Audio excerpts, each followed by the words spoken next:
মালয়েশিয়ার Bukit বিন্তাংয়ে immigration অভিযানে বাংলাদেশিসহ আটক ৭৭০ জন।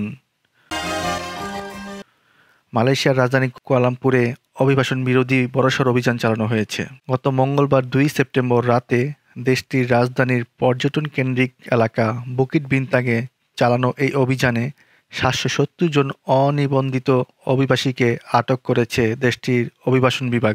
গ্রেপ্তার হওয়া ব্যক্তিদের মধ্যে বাংলাদেশি রয়েছেন ৩৯৬ জন, তাদের মধ্যে ৩৯৪ জন পুরুষ ও ২ জন নারী।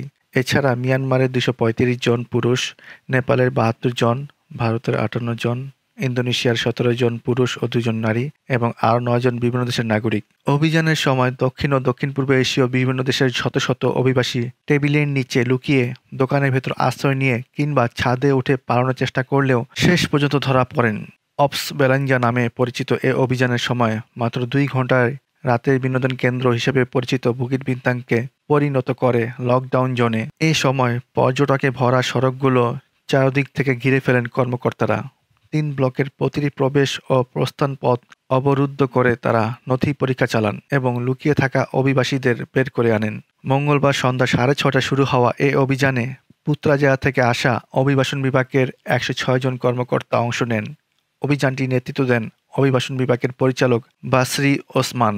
তিনি জানান, মোট ২,৪৪৫ জনকে তল্লাশি করা হয়। এর মধ্যে ১,৬০০ জন বিদেশি এবং ৮৪৫ জন স্থানীয়। তিনি জানান, অনিবন্ধিত এসব অভিবাসীদের আটক হওয়ার প্রধান কারণ হল মেয়াদোত্তীর্ণ ভিসা, বৈধ পরিচয়পত্র না থাকা এবং অনুমতি ছাড়া কাজ করা। মূলত দারিদ্র্য ও বেকারত্ব থেকে মুক্তি পেতে এসব অভিবাসীরা সাধারণত মালয়েশিয়ায় নির্মাণ কাজ, বাগান বা ঝুঁকিপূর্ণ এমন সব খাতে কাজ করতে আসেন যেসব কাজ স্থানীয়রা করতে অনীহা প্রকাশ করে। বাসরি ওসমান বলেন, এলাকাটিতে অনিবন্ধিত অভিবাসীদের অবস্থানের বিষয়ে প্রচুর অভিযোগ পাওয়ার পরে এই অভিযান চালানো হয়। তিনি জানান, বুকিত বিন্তাং অনেকদিন ধরেই হটস্পট, নাইট লাইফ ও শহরের কেন্দ্রস্থলে অবস্থানের কারণে অনিবন্ধিত শ্রমিকদের জন্য এটি আকর্ষণীয় হয়ে উঠেছে।